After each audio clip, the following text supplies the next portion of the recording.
नमस्कार, मी प्रतीक्षा. न्यूज मराठी 24/7 मध्ये आपलं सर्वांचं स्वागत आहे. तर एक नजर टाकूया आजच्या महत्त्वाच्या घडामोडींवर. सकल हिंदू समाजाच्या वतीनं जाहीर निषेध आंदोलन करण्यात आले. तर ऑगस्ट रोजी वाशी येथील संभाजी ब्रिगेडचे राज्यस्तरीय अधिवेशन झाले. या अधिवेशनात एका वक्तव्याने प्रभू श्रीरामाबद्दल आणि श्री स्वामी समर्थांबद्दल, लक्ष्मण सीता यांच्याबद्दल अपशब्द वापरले.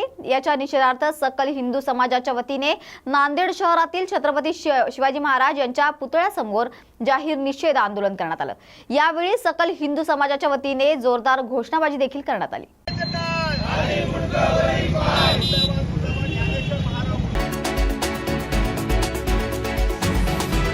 सरन्यायाधीश आणि पंतप्रधान हे संविधानाला आणि प्रोटोकॉलला धरून आहेत का, असा सवाल संजय राऊत यांनी उपस्थित केला.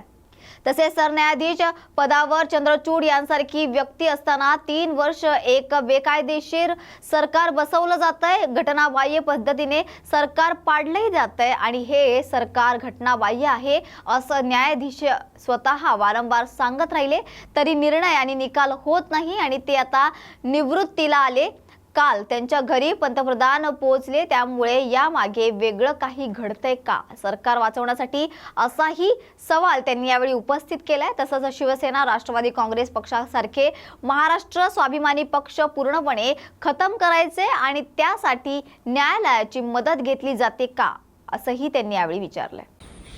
बरं का, त्याला त्याच्यावरती कठोर कारवाई करणं याला न्याय म्हणतात. सर, ईव्हीएम संदर्भात आणि अनेक ट्विट तुम्ही केलेले आहेत. तुम्ही म्हटलं की सगळ्यांच्या घराला आग लागली आहे घरच्या दिव्यापासून. का वाटतं की राज्यात ज्या प्रकारे घटना घडत आहेत, कोणत्या विषयावर तुम्ही मला प्रश्न अनेक विचारताय? तुम्ही ट्विट केलेलं आहे विषय संदर्भात की ईव्हीएम क्लीनची संदर्भ असेल, चीफ जस्टिसच्या घरी चीफ जस्टिस चंद्रचूडच्या घरी पंतप्रधान नरेंद्र मोदी आरती करतात. चंद्रचूड हे देशाचे सरन्यायाधीश नोव्हेंबर महिन्यात ते निवृत्त होत आहेत आणि प्रधानमंत्री किती जणांच्या घरी गणेश उत्सवासाठी गेले हे काय माझ्याकडे माहिती नाही, पण काल सर्वत्र सरन्यायाधीशांच्या घरी प्रधानमंत्री आले, आरती करतायत दोघे, त्यांच्या दोघांतला संवाद पाहण्यात आला आणि धर्मनिरपेक्ष म्हणून घेणाऱ्या राष्ट्रामध्ये एक छान चित्र आम्हाला पाहायला मिळालं. सरन्यायाधीश आणि प्रधानमंत्री.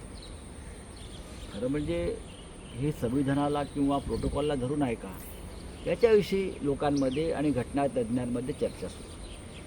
आमच्या सरकारच्या मनात प्रश्न आला, प्रधानमंत्र्यांशी इतकी राजकीय जवळीक असलेले न्यायाधीश कोणी असतील,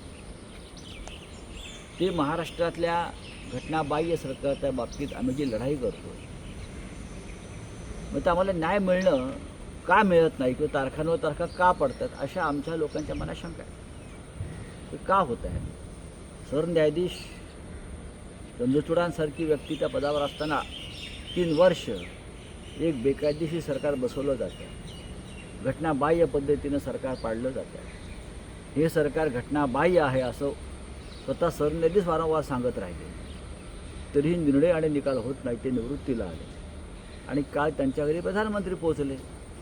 त्याच्यामुळे ह्याच्यामागे काही वेगळं काय घडतंय का हे सरकार वाचवण्यासाठी, किंवा शिवसेना, राष्ट्रवादी काँग्रेससारखे महाराष्ट्र स्वाभिमानी पक्ष हे पूर्णपणे खतम करायचे आणि त्यासाठी न्यायालयाची मदत घेतली जाते का, या लोकांच्या मनातल्या शंका काल घट्ट झाल्या, पक्क्या झाल्या. सर, सोमय्यांनी असमर्थता दर्शवली. आपका क्या सवाल है? सर, एक वीडियो आपने ट्वीट किया है जिसमें ये देश के वो जो चीफ जस्टिस है उनके घर पे भगवान की आरती कर रहे हैं, उसमें आपने ये भी लिखा है कि ऐसे है कि गणपति उत्सव है, लोग एक दूसरे के घर में जाते हैं. प्रधानमंत्री अब तक कितने लोगों के घर में गए मेरे पास जानकारी नहीं है. दिल्ली में बहुत जगह पे गणेश उत्सव है, हमारे महाराष्ट्र सदन में है, महाराष्ट्र मंडल का है, होता है ना. लेकिन चीफ जस्टिस साहब के पास प्रधानमंत्री जी गए और प्रधानमंत्री जी और सर हमारे चीफ जस्टिस साहब ने एक साथ मिलकर आरती भी उतारी भगवान की. हमारी शंका इतनी है कि क्या ये संविधान के रखवालदार इस प्रकार से अगर राजनीतिक नेताओं से मिलते हैं तो लोगों के मन में शंका है.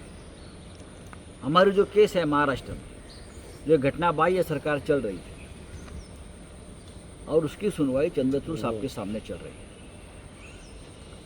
तो हमें शंका है कि हमें न्याय मिलेगा, क्योंकि एक पार्टी है उसमें प्रधानमंत्री जी, जो हमारा मुकदमा चल रहा है उसमें पार्टी है केंद्र सरकार, और केंद्र सरकार के मुखिया सर न्यायाधीश के सामने साथ आते हैं, घर में बैठते हैं। तो सर न्यायाधीश चीफ जस्टिस ने इस केस से अपने आप को अलग करना चाहिए, नॉट बिफोर मी करना चाहिए, क्योंकि एक पार्टी है प्रधानमंत्री इस मुकदमे में, उनके साथ उनके रिश्ते खुलेआम दिख रहे हैं। ऐसे में क्या चंद्रचूड़ साहब हमें न्याय दे पाएंगे? 3 साल से तारीख पर तारीख हो रही है, एक गैर कानूनी सरकार चल रही है। एनसीपी और शिवसेना जैसी पार्टी को जिस तरह से तोड़ा है, हाँ, उनके सामने ये भी गलत है, हमें न्याय नहीं मिल रहा है।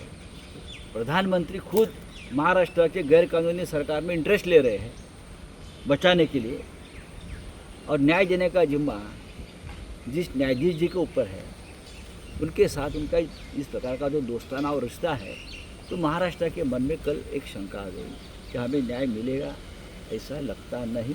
इसलिए मुझे लगता है एक परंपरा है कि ऐसे केस में अगर कोई पार्टी होती है और वो न्यायाधीश महाराज जस्टिस का कोई रिलेशन दिखता है, तो उस मुकदमे से अपने आप को अलग कर लेती है। तो चंद्रचूड़ साहब ने मुझे लगता है अपने आप को इस केस